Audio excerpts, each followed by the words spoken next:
Good afternoon or morning, everyone, and welcome to today's webinar on the role of parliaments in public debt management.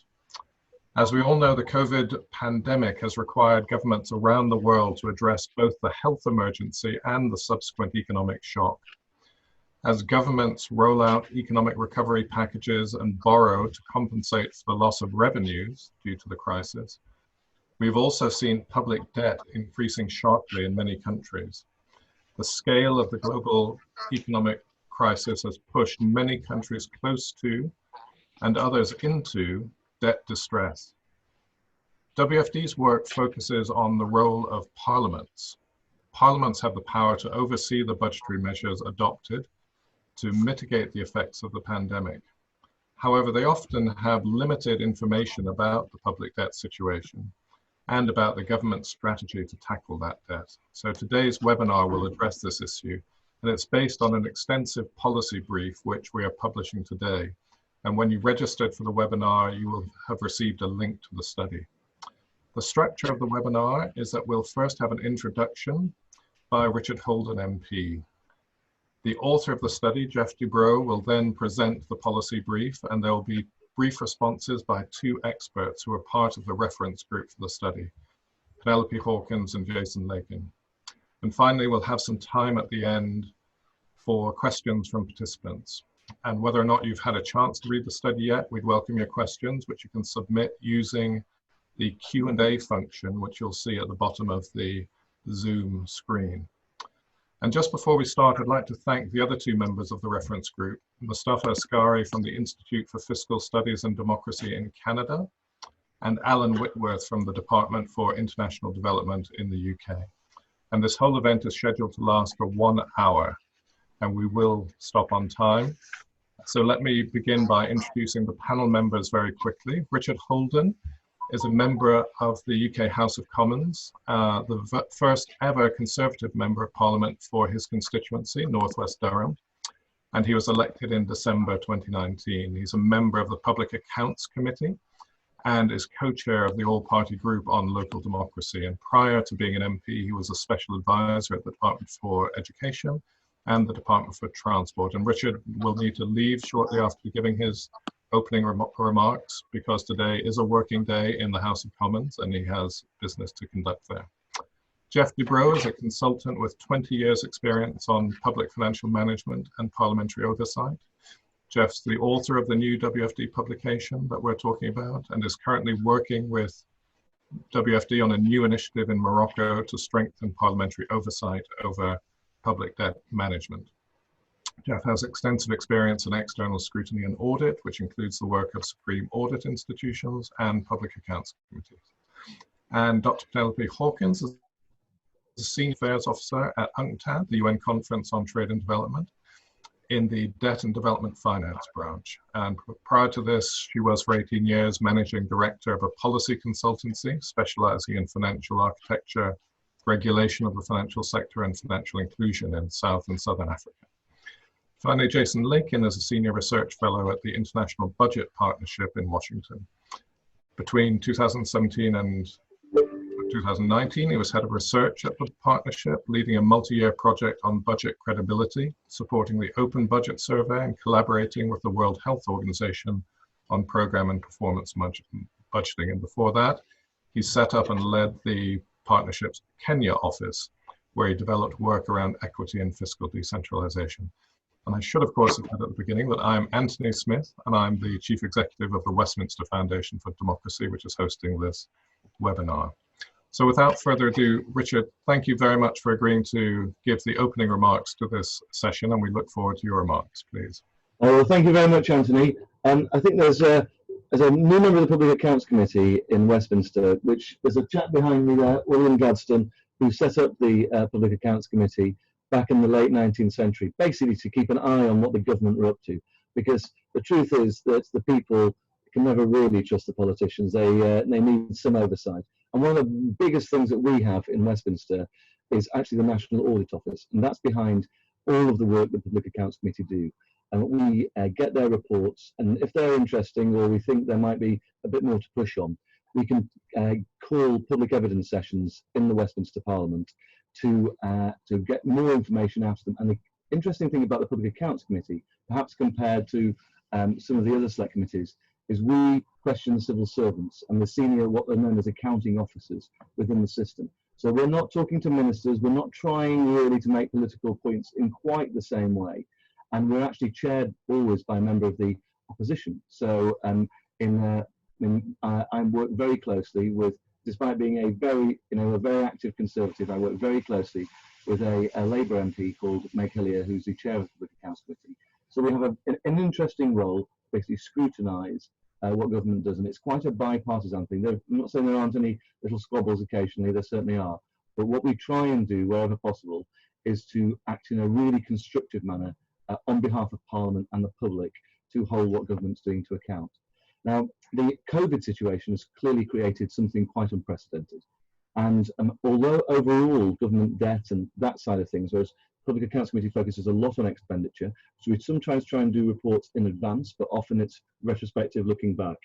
But the debt management side of things is very much managed in the Treasury Select Committee. Now, what they do is something is quite different. And they don't have the resource and the wide-ranging support that the Public Accounts Committee have. I've been chatting to some of the Debt Management Office in the UK, and also to the National Audit Office about, because our National Audit Office audit all the government departments as well. And so we have a very wide-ranging remit.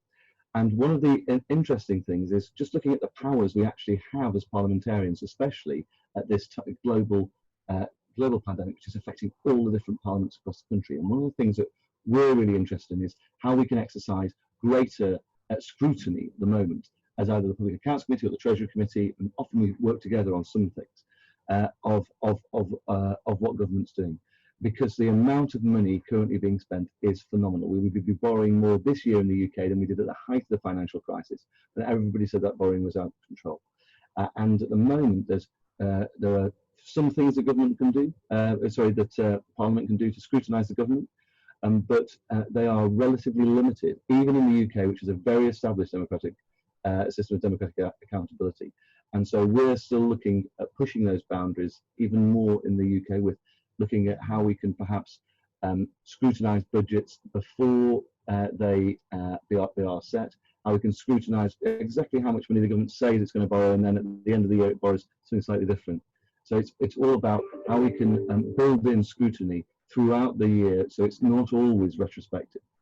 So there's a few powers, just to finish off, a few powers we do have at the moment. So Parliament does do pre-appointment scrutiny of some very senior people within government, which is really helpful. So, and actually recently, because of the links of one of the people who the government wanted to appoint to a family member, they were actually then rejected due to parliamentary scrutiny. So that's and by a Conservative majority committee as well. So that's quite a just an important thing to remember, that Parliament can step up and do those things here in the UK. We also, but the biggest power we really have is to embarrass the government, and that is what our reports do from all the different select committees, and that's where the political pressure comes from. So, the best way to do that is to maintain that open and transparent system, and that's what WFD basically tries to help promote across the world. Because our system, without that ability to for people to embarrass their own party and embarrass the government a little bit into sometimes taking action, then you see system failure. And so I very much hope today's session is particularly interesting. But it's a really important thing that we're doing at this moment in time, because of the huge demands being placed on taxpayers in a very rapid period of time. This isn't a thought through economic policy. This isn't a sort of shift between the free market and maybe a more statist approach, or vice versa, where things happen over a long time. This is a huge amount of government spending, often happening in a very rapid, short period of time. And that's one of the reasons we need to be so good at the moment in trying to get that scrutiny on exactly what's happening. But I will hand back now. Thank you, Anthony. Richard, thank you very much indeed. I know that you have to run in about 30 seconds, but since you won't be here, can I just follow up with one point? Because the message that you gave reverberates, I think, across our organization and with our partner parliaments. And I would boil it down to paraphrase you, even though you are a member of the governing party, it is a good thing for our government and potentially for your party that Parliament has the power to embarrass the government if they get things wrong. Is that fair? I think that is fair. And I think it's not just the power to embarrass, but also the power to give a bit of advice as well. Sometimes, having worked in government, ministers and departments can get very siloed and sort of very protective. And sometimes what you need is somebody to a critical but fair voice to basically say to you, come on, you've been working on this for some time. Let's actually see if there's a slightly different way of doing it, or you need to be you're spending a huge amount of money on this project. We need to see the actual results of it. And I think the ability of parliamentary select committees to build in some of those reviews and checks and balances are what really helps actually the entire public get confidence in the system. And one of the things that, speaking to the Debt Management Office about earlier on, was that actually it's that overall level of scrutiny, that overall level of confidence, the rule of law, democratic values, that actually, when it comes down to it, for the government, underpin the fact that they can borrow at lower interest rates than other countries because we have a system which people can respect. That's extremely helpful. Thank you very much indeed, Richard. I know you'll have to go. Thank you for joining us today.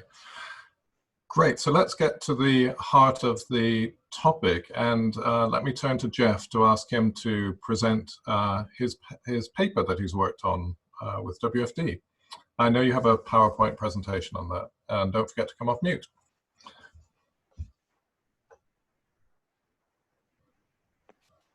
Thank you so much, Anthony. And I think, Kirti, we'll start with maybe just with a full view and not going to the slides quite yet, if that's okay. Thank you. That's great. Thanks very much, Anthony. And I just want to start by just acknowledging the interesting comments made by Richard, the member of the Public Accounts Committee. Indeed, I find it exceptional in the UK instance that, having watched the UK Public Accounts Committee, that it is a true example of how government and opposition members collaborate in questioning. Comparing that to our Canadian model, for example, there still tends to be a fair amount of partisanship that comes into public accounts. And I've always been very impressed by the UK Public Accounts Committee. I think just to say very quickly that there certainly is a very strong role for public accounts committees to play, and we'll talk about that. That's covered in the issue of the brief. But PACs are at the heart of, as Richard mentioned, reviewing audit reports on the performance of the debt management unit. But they're also integral when it comes to reviewing the financial statements, of course, which should contain very clear debt information. Anthony, I also just want to say a few very quick thank yous, if I may. I just want to mention that I think WFD, one of the reasons I'm such a strong supporter is that WFD is such a nimble organization, and its ability to take an important issue like this from concept to implementation in a very short period of time. And I know that you're a longstanding civil servant, and you've worked with other international organizations, and of course, that's not always the case in international organizations. So I think that really bears some acknowledgement on the work that WFD is doing. I just want to mention the reference group. We have two excellent participants today on the reference group, but I want to thank all the members of the reference group because really they were a treasure trove of information. And I'm looking forward to hearing from them today. And then finally, to Franklin DeVries, your senior governance advisor, for the guidance and mentoring he provided on the development of this brief and on the entire process. I won't talk too much about the financial issues around debt regarding pre and post COVID-19. I think in the interest of time, I'm going to start a little bit further down in the briefing because I know Penelope has a fairly detailed overview of what the debt situation is looking like post COVID-19. But I think I'll just start by saying that until the COVID-19 outbreak, multilateral institutions like the World Bank and others were already warning that a fresh debt crisis was on the horizon. As a result of the accumulation of borrowing in the past 50 years. Heading into the COVID-19 crisis, global debt was already something like 40% or $87 trillion higher than at the onset of the 2008 financial crisis. And I noticed that Richard used that as a marker as well to compare the current situation. Unfortunately, we saw the result of exogenous economic shocks on economies and on debt. On page 10 of the brief, we look at the example of small island countries, particularly in the Caribbean and Pacific Islands, and how they were prone to natural disasters, and the effect of those exogenous shocks on increasing debt levels. But tragically, COVID-19 really has been an exogenous shock or an external shock like no other the world has seen in recent memory. Countries like Lebanon that had teetered on the brink of debt distress, as you mentioned, Anthony, for many years have now defaulted on their debt as a result of COVID-19. Again, Penelope will talk more about the implications of COVID-19 on the current debt situation globally. What I want to do is not so much explain the brief because we can't do that in a short period of time, but rather create the incentive to want to look at the brief. So I'm going to talk about the recommendations arising from the brief, but I'm also going to try to present 5 compelling reasons for Parliament to be involved in public debt management and the oversight of public debt management. So Kirti, maybe we can go to slide 6. And I just want to position the role of Parliament in what I term the debt management universe. Because really what this exercise is about is encouraging Parliament to work with other institutional players, particularly the Ministry of Finance and Supreme Audit institutions. Oh, just one slide back. Is my numbering off? If it is, I apologize.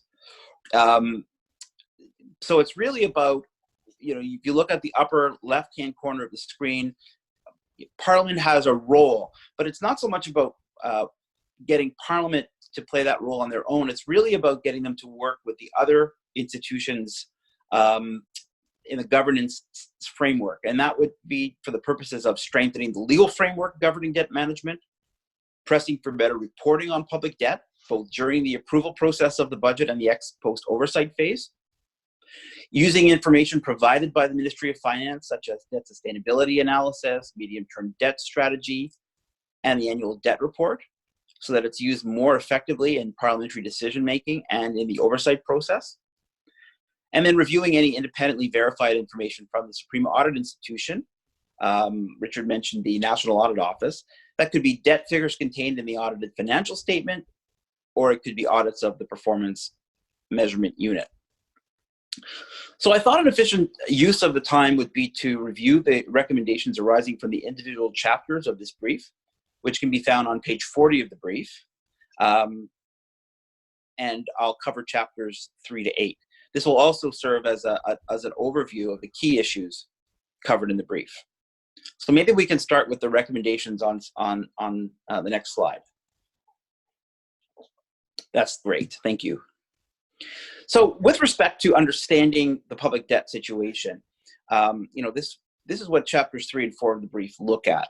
One of the key points is that it's really important to move beyond the headline indicator of debt to GDP ratio and consider other key indicators such as level of external debt and the maturity structure of loans, namely what happens when you have rollover risks associated with short-term debt. These issues are addressed in chapter 3 of the brief, starting on page 16. Chapter 4 looks at contingent liabilities, which are hidden debt risks that are generally not found on the balance sheet, but if ignored can have dire consequences on the country's economy. Looking at the recommendations for chapter 3 and 4, they may appear rather simplistic, but in reality, very little time is available for parliamentarians to understand the data related to public debt. And consequently, Parliament, it's very hard for them to be fully informed unless resources are allocated to providing parliamentarians with a comprehensive analysis of debt figures. Where parliamentary research capacity is weak or there is no parliamentary budget office, an analysis of debt figures can be very difficult, if not impossible, to attain.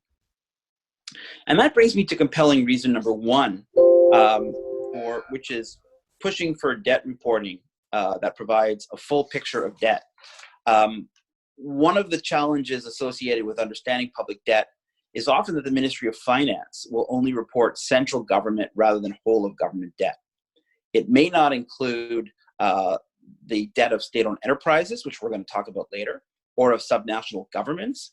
So it's difficult for parliamentarians when they're trying to analyze how much fiscal space do they actually have available for new programs as part of the budget process, to do so in the context of debt figures if those figures that are being provided don't paint the full picture. And it's only in the context of a parliamentary hearing, when officials of the Ministry of Finance are before the committee, our parliamentary committee, and the committee is asking questions. Why are you presenting only central government debt figures? We need to see the full picture.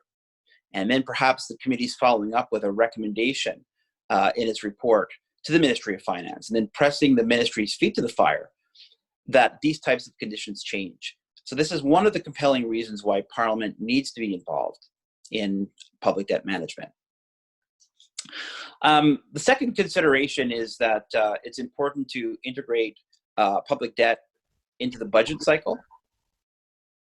If you go on to the next slide, you'll see that at least 3 of the 4 phases of the budget cycle, namely formulation, approval, and ex post oversight, key information should be available on the public debt situation and analyzed by Parliament as part of its oversight responsibilities.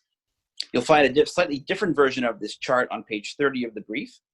This is also where we can begin a more in-depth discussion, or where the brief begins a more in-depth discussion of how Parliament can include considerations of public debt in its deliberations.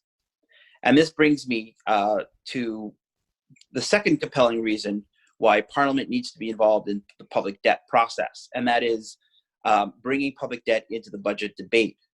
I think many of us, what we see, and I'd be interested in other people's views on this as well, is the hype around the budget process is usually related to the litany of new government programs and infrastructure that voters are going to get from their politicians. Debt and debt management are rarely serious considerations during the formulation and approval phases of the budget. I think we've heard examples in the past of the pressure that the Minister of Finance has from his or her cabinet colleagues to make sure that their portfolios are properly funded. And so the spending pressure is often stronger than the pressure to examine debt considerations. It's not as exciting, and it takes a back seat. So incorporating a discussion in Parliament during the formulation phase of the budget, for example, about what the hard budget constraints are, which of course are partly informed by the public debt situation and the macroeconomic forecast, can really help to temper expectations ahead of tabling of the annual budget. So that would be really number 2 in terms of the compelling reasons to bring Parliament into debt management in a more profound way. Maybe moving to the next recommendation with respect to adopting and modernizing a legislative framework for debt management. This is an excellent example of why parliamentary involvement is so crucial. Again, in the few minutes that I have, I think I wouldn't go into too much detail on the international best practices around the debt management framework, but you'll find them in the brief starting on page 25. However, I do want to emphasize now the importance of creating awareness in Parliament so that the development of a debt management framework receives the attention it deserves. And that would bring me to compelling reason number 3, which is political will.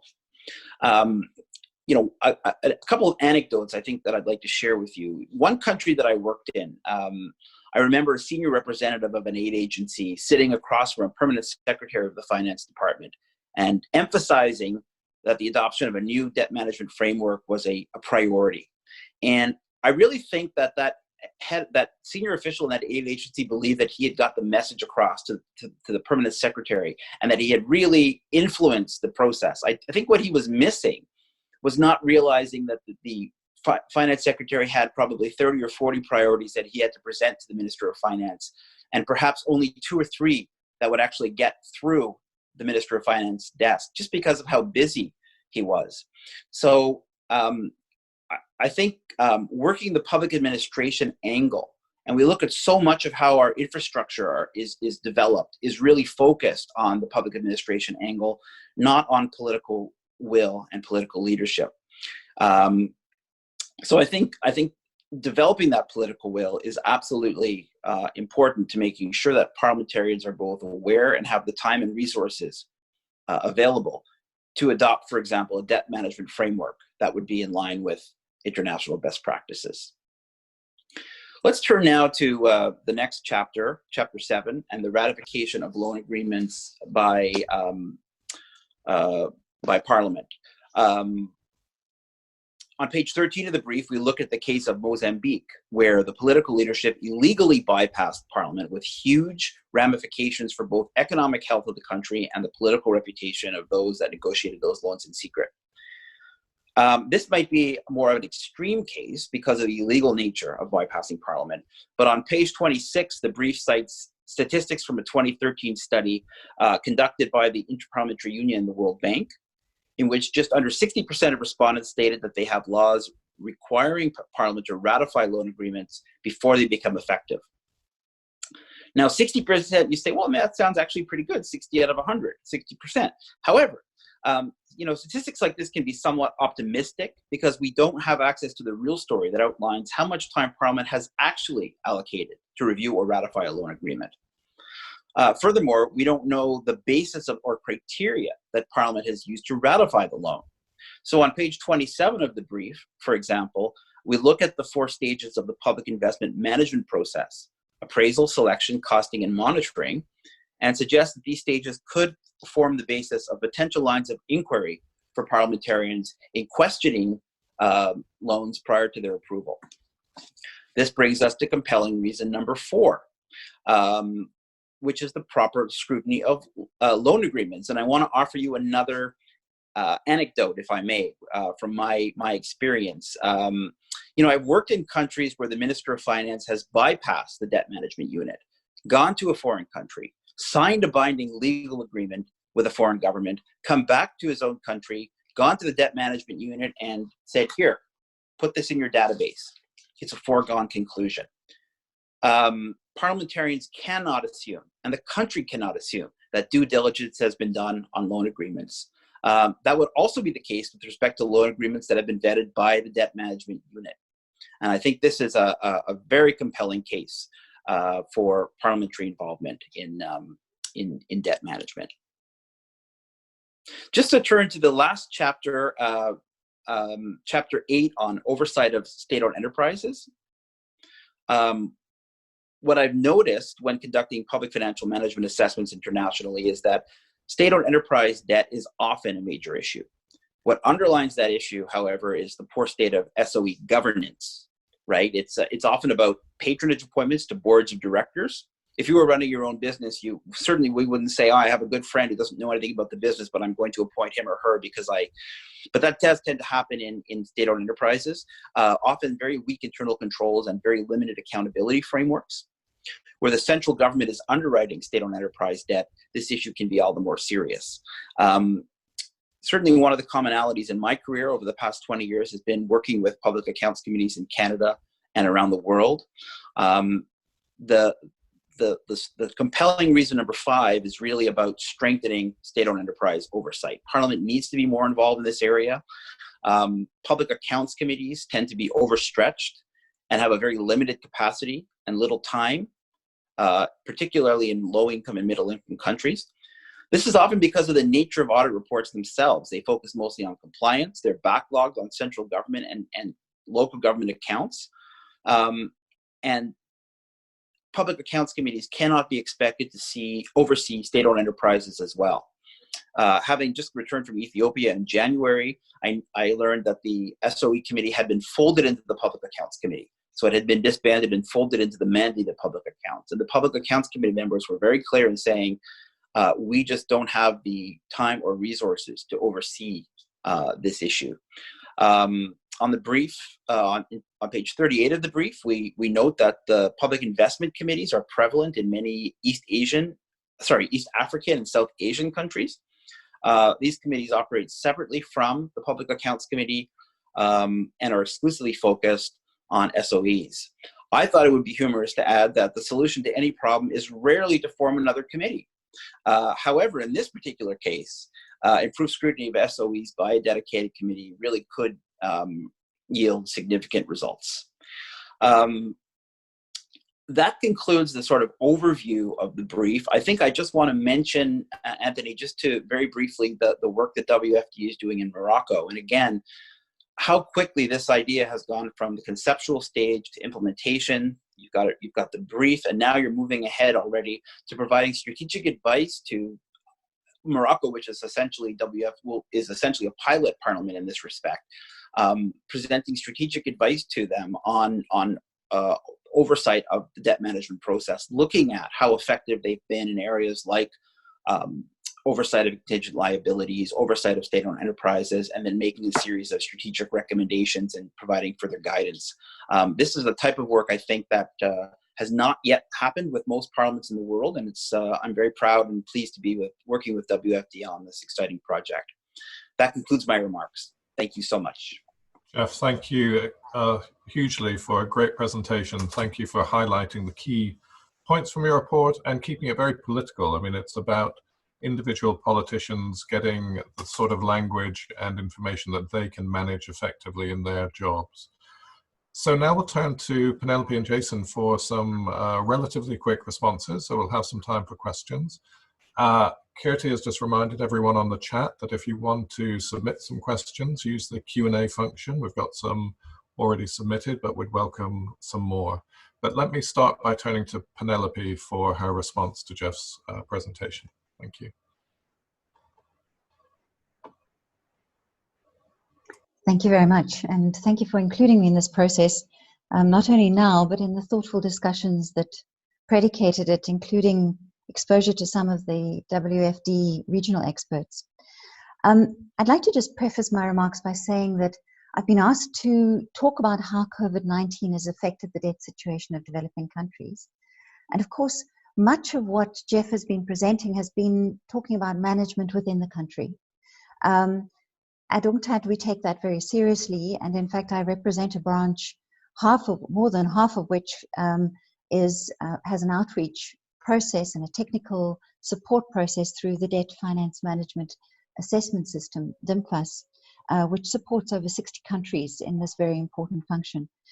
But because I'm here to talk about the macroeconomic conditions that COVID has exacerbated, you'll excuse me if I don't look at the internal management as much as Geoff has.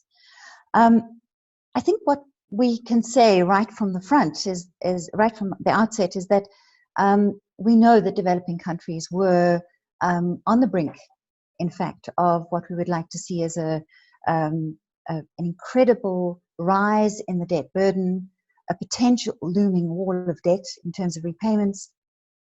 And this was prior to the onset of the pandemic. UNCTAD, along with others, has been warning of this at least for the last 2 or 3 years.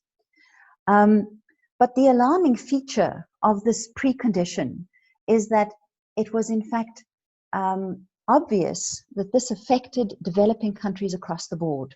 This wasn't just a problem of the weakest and poorest countries. And also that a fundamental cause of this indebtedness, certainly since 2000, when we would like to say there was in fact a premature access of many developing countries to the international financial system, which, as we know, remains largely unregulated, particularly with the shadow banking system, is that a fundamental cause of this rise in indebtedness was the economic and financial mismanagement at the global level, not only at the domestic level of developing countries. So if we can perhaps just turn to my slides. If one has a look at the first slide there, where we're just looking at the growth in debt prior to COVID. Now these include, sorry, the slide cuts it off, but it is in fact up till 2019. What you do see is that this massive rise in total debt, we're talking here debt, external and internal or domestic debt, public and private, And what you'll see is if you look at the indebtedness levels around about 2008 and you compare them to the end of the period, you'll see that there's been a doubling of the share of private indebtedness to developing countries, and that this has massively been a cause of the push factor that we identify, which implies a push of equity and debt into developing countries virtually regardless of their economic fundamentals.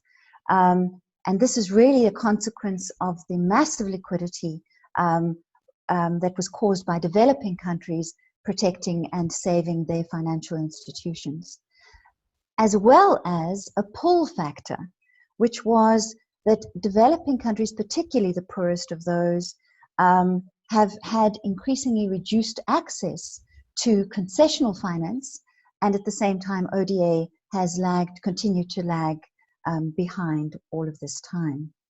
So if you then consider this massive increase in indebtedness, and then you look at the second half of the slide where you look at net portfolio outflows from selected developing countries, the graph is constructed so that T0, or is the start of the crisis, is against the axis, and you can see the massive outflow at the red line associated with COVID-19 from the 21st of February 2020. You can see just 30 days on how massively this portfolio outflow affected the key developing countries. And in fact, this is an outflow that has massively overshadowed anything that we've seen before in terms of comparable international crises. Then if we can move to the next slide and just look at the external debt now. So the previous slide was all debt. This slide looks at public and publicly guaranteed debt and private non-guaranteed debt, as well as short-term debt stocks, and all of these are external debt. And you can see that at the end of 2019, this level is very close to $10 trillion US. This is effectively a doubling since 2009, and as a percentage of GDP, this has risen to 29% of GDP of developing countries. If we were to exclude China from this graph, because it includes China, then this would rise to 38% of GDP. So the massive, the reason for that, of course, is that China has very little external debt and a massive GDP. So we're talking about developing countries in general having a massive external debt exposure. And then the second half of that slide shows you the range estimation of the redemption schedule for public external debt up to 2021, with, of course, the high income developing countries having the greatest exposure, but still substantial exposure for middle and low income countries. Perhaps we can move now to the next slide. At the same time, of course, we've seen massive increase in debt servicing as a percentage of exports in the first half of the slide. So we're now looking at, if you look at all countries without China, which is a black line with a little triangle motif, around 7% of all export revenue then has to be paid away in servicing just public and public guaranteed long-term external debt. For the subset of countries that are represented as sub-Saharan Africa, you can see that's almost double that number. And if you then compare again public and public guaranteed debt to government revenue as a percentage, you can see how high, particularly post the crisis, how there's actually a spread that develops for sub-Saharan African countries. So if one looks at that picture, which is dire, one then has to ask, okay, so what has the COVID response been of the international institutions and the world around? So if you can move to the next slide. So where do we stand? Now, these are not the full expanse of all of the changes that have been made post-COVID, but these are very substantial ones that have been declared. First of all, the IMF cancelled the debt repayments of the 25 poorest countries for 6 months, and that amounted to $215 million. Just a reminder that we're talking, if we remind ourselves about those redemption schedules, we're actually talking about trillions of dollars. Likewise, the G20 offered a debt to service suspension initiative for 73 of the least developed countries. This affects only, though, the debt that's associated with official bilateral creditors, not private creditors or multilateral banks. And just to give you a taste of what we mean here, for least developed countries, the official bilateral creditors make up less than about 30% of their indebtedness. So this is by no means the whole picture. And again, the G20 offer, although a very welcome relief, only applies up until the end of 2020. And then, of course, we know that there are at least 106 other middle and high-income developing countries that, as part of our original picture suggests, were also part of this massive rising debt burden and looming wall of debt. The IMF has estimated that the emerging market countries alone have a funding need of $2.5 trillion by the end of 2021. If you can move to the next slide. We have very little time, so I'm pushing ahead with what I think would be some of our recommendations as UNCTAD looking at this global picture post-COVID.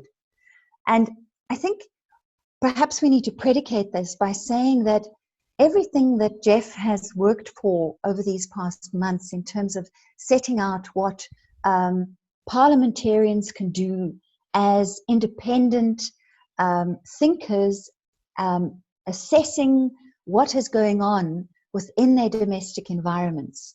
To a large extent, we do not have an international body that does the same.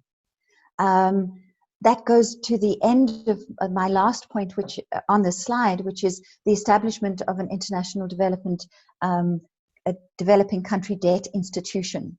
And perhaps I'll start there, although it is the last thing.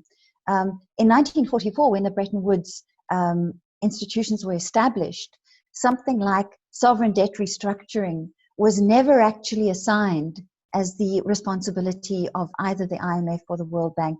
And this has remained as a gap since that time, where we only really think about how did this indebtedness happen? What are really good global measures to put in place to stop this? What are the kinds of accountability and checks that should be done on a global basis? We only think about it when we are in the middle of the crisis, which is just too late.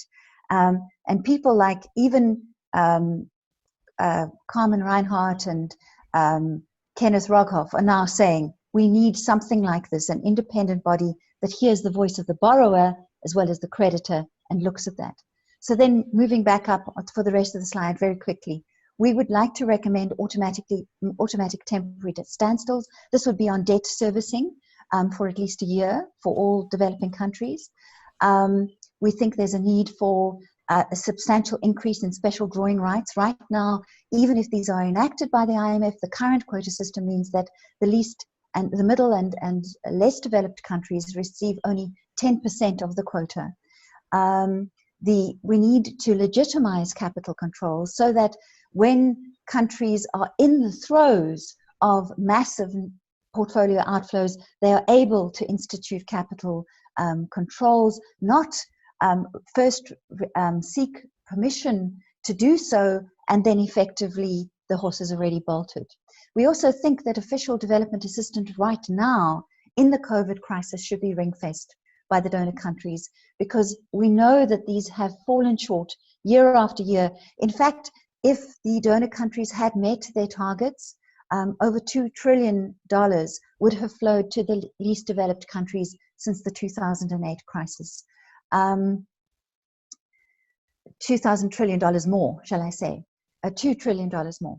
And then we also see that debt relief and restructuring needs to be undertaken with a view to restoring long-term debt sustainability. Unfortunately, we cannot just meet very short-term needs at this stage. We have to think long-term. And we also think within that context, revitalizing the UNCTAD sovereign debt workout plan and the soft law on responsible lending and borrowing, I think would be very useful. Thank you. Penelope, thank you very, very much. That's a very rich presentation. We have got quite a lot of questions coming in. I don't think we'll have time to get to all of them, but Jason, I'm going to invite you to present, and I do want to ask the two people who have used slides so far to consider whether or not they can make those slides available to people who've signed up. That's one of the questions that we've had. Jason, over to you.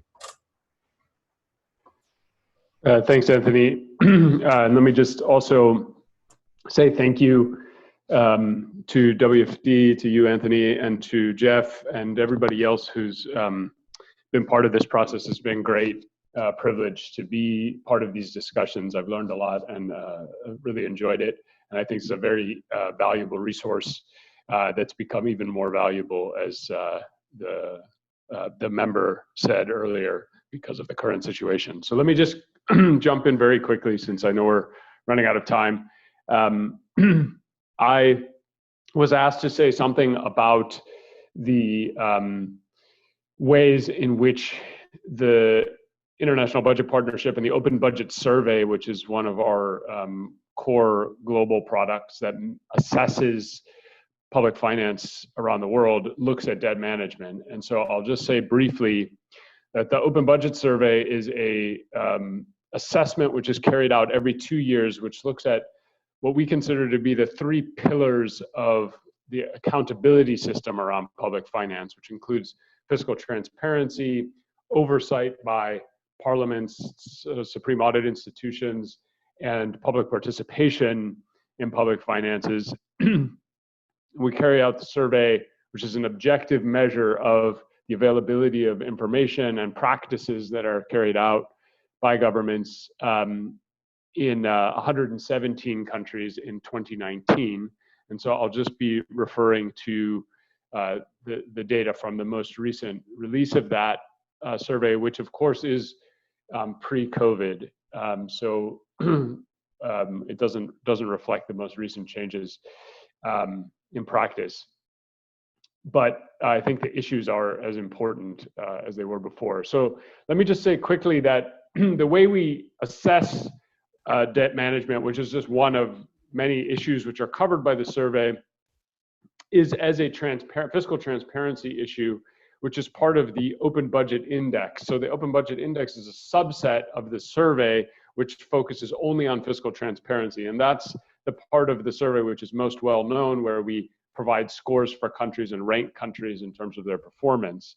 And so we look at fiscal transparency around debt management throughout the budget cycle. And I think this connects to what Geoff was talking about earlier in terms of the proposals which are coming from the executive in the pre-budget statement and then in the executive budget proposal, the enacted levels which are in the final budget approved by the legislature, and then in implementation reports throughout the year, again, as the member spoke about, the key issue being whether or not we're meeting the targets that were set at the beginning of the year, throughout the year, and then at the end of the year in our year-end review. So just to emphasize that the survey is collecting information about the availability of information on debt that should be provided to and reviewed by parliaments, but we don't actually assess the degree to which Parliament does or does not review that information. If we could go to the next slide. Just quickly, this is a bit dense, but this covers the core areas that we assess through the survey. On the left are the initials of the different kinds of documents, pre-budget statement through the year-end review. the different topics, question numbers, and then you can see some of the detailed kinds of information that we're collecting on. I've bolded some of that, how much new borrowing is being taken on relative to the total debt stock, interest payments on that debt, the maturity profile, the share of the debt that's domestic versus external, and so on. Some of the issues that have been mentioned and that are covered in more detail in the brief as areas of oversight by Parliament and by the public more broadly. I've circled here the two areas which have the lowest and highest transparency from our most recent assessment. These are scores on the right out of 100. So you can see down at the bottom that the mid-year review is the worst performing, 13 out of 100.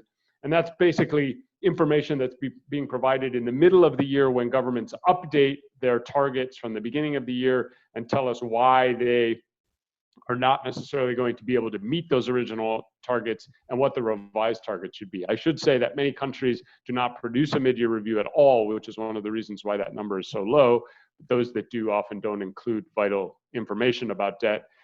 On the other hand, governments tend to provide more information, as you can see higher up, about their original proposed new borrowing, and that's reflected in that 70 out of 100 score for the budget proposal. Everything else sort of falling in the middle, and clearly there's a lot of missing information here with respect to actual debt performance, which is a key area for oversight by Parliament. Does this information matter? Well, just one way of looking at that on the next slide is to see whether there's an association between transparency and debt sustainability. We just did a quick look at this. This chart summarizes the data from the questions that I just mentioned. And I should say, by the way, that all of this data, all of the survey tools, and how we assess things are available online, so you can look in more detail if you're interested, as well as the results by country. But here what we've done is just to compare the results of the IMF's debt sustainability analysis ratings from 2019. Again, this is pre-COVID, with the results of the 2019 survey. And broadly speaking, there is a gradient such that those countries that are at the highest risk of debt distress are less transparent than countries which are at the lowest risk. So there's an association there, which I think speaks to the fact that parliaments need to, or legislators need to request additional information about the management of debt, which is often not available as it should be in line with international best practices, but also to use that information to assess debt sustainability and risk and raise questions before it's too late. As we saw, there's a particular gap between what governments say they're going to do at the beginning of the year and what they eventually end up doing. And of course, part of that is related to the kinds of exogenous shocks that Geoff talked about, but that is nevertheless also the avenue by which the executive gets away from oversight by Parliament and can take on more debt than is actually sustainable for a country. So I'll stop there. And as I said, there's much more information available online if you're interested in seeing more of what the data has to say. Jason, thank you very much. Thank you to all, both the respondents and obviously to Geoff for the presentation. We've only got a little bit of time for Q&A. I'm going to see whether the panelists and some of the participants could stay for perhaps 5 minutes longer to see if we can answer some things. So the first thing I want to do is check whether the presenters would be happy, if we can technically do it, to share their presentations in some way. I don't quite know how we'll do it, but I will try to do it if they are willing. And then I want to just pick up some of the points made by the participants that they've submitted. There are a couple about, I think the core key issue in some ways in my mind that Geoff certainly picked up was that these are complex issues. Parliamentarians are not specialists. Many parliaments don't have debt specialists on their staff either.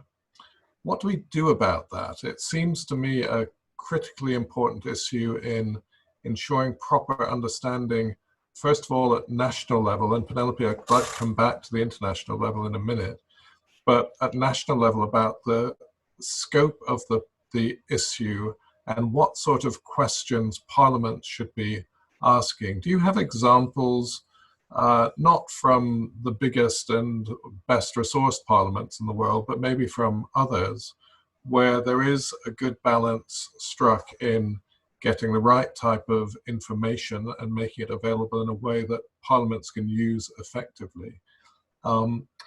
Geoff, can I start with you briefly? I'll see if I can get a quick response on that, and then try and get another question in. Absolutely.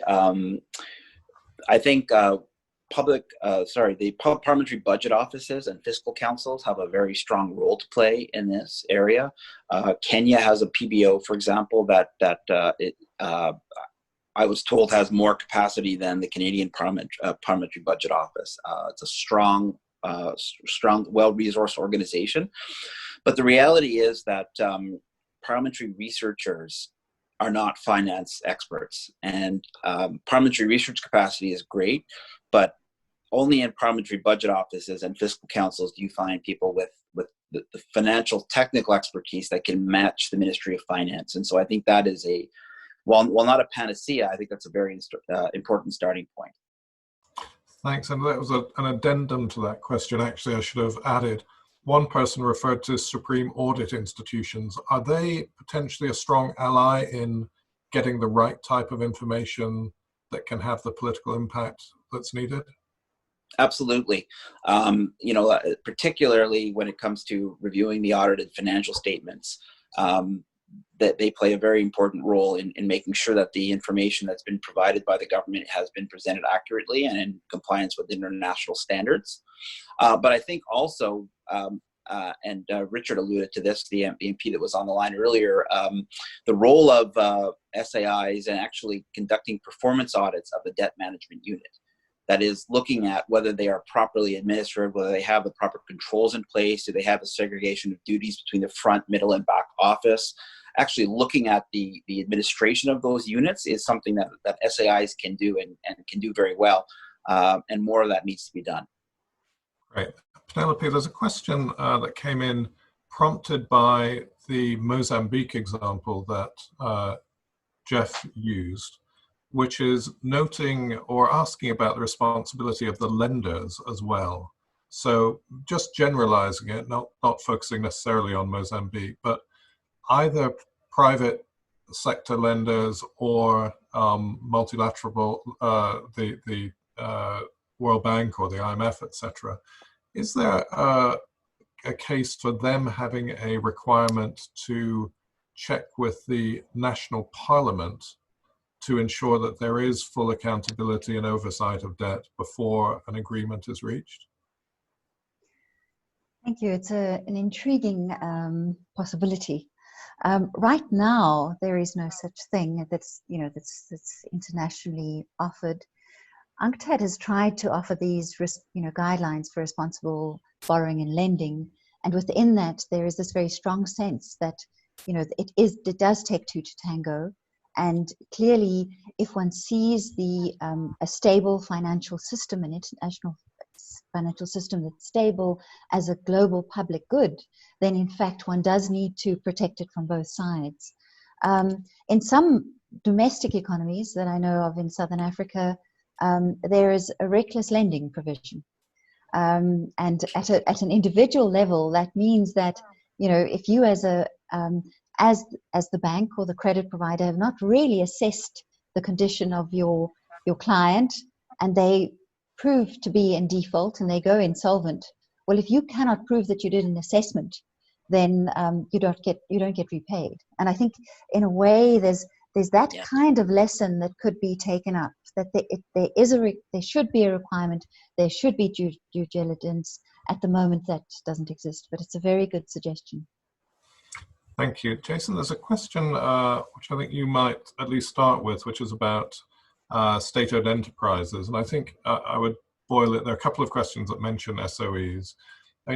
Is there more that needs to be done to ensure the visibility that Geoff mentioned of all debt, whether not just central government and local, but also SOEs. But that particular question has come up around SOEs. Yeah, thanks, Anthony. I think that's a really critical piece of this. So SOE debt is can be very substantial, and SOEs should be sort of along the lines of something that Geoff said earlier about the extent to which debt considerations enter into the annual budget process. Similarly, the fiscal position of state-owned enterprises should, I think, be a more visible part of the annual budget process, in which we review both the transfers and subsidies which go to some state-owned enterprises from the budget, as well as their overall fiscal position, because there is either an implicit or explicit guarantee of debts which are taken on by SOEs.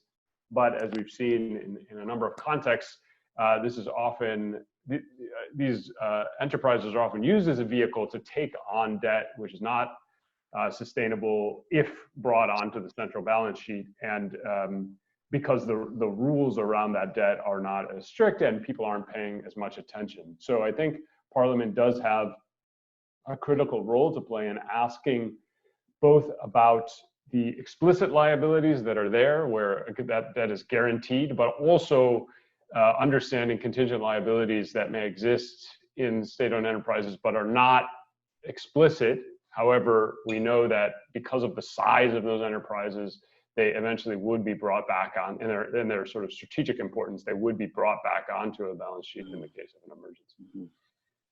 That's great. I'm going to try and squeeze in two more quick questions before closing, one for Geoff, one for Penelope.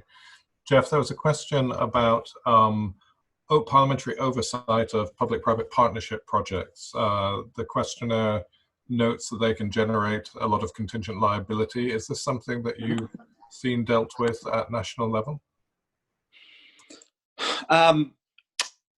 No, I definitely am aware that it's an issue of concern. It's not something I don't think we talk about P3s in the brief, but it's definitely an issue of concern. I think the public investment management approach on page 27 of the brief that looks at the 4 stages of public investment management and suggests a number of potential lines of inquiry in terms of what types of appraisal methods were used to conduct feasibility studies, how were investments ranked, our projections of the total life cycle cost of the investment project included, and how will monitoring be, or are there any monitoring arrangements in place, can be a good set of criteria. But I think this is an area that still requires further research. Great, thank you very much. Penelope, the very last question is, I think, picking up a little bit about what you described as very graphically in your presentation of the level of debt that exists at the moment. And this one is somebody who's specifically talking about middle-income countries rather than the poorest countries, and noting that there is very high and probably unsustainable debt in many of those countries. I've mentioned the Caribbean specifically here. They ask about whether there's a role for parliamentarians in lobbying the IFIs to broaden the eligibility criteria for concessional loans to include a wider range of vulnerabilities. I guess whether or not parliamentarians have a role, maybe the question to you is it time to broaden the eligibility criteria for concessional loans?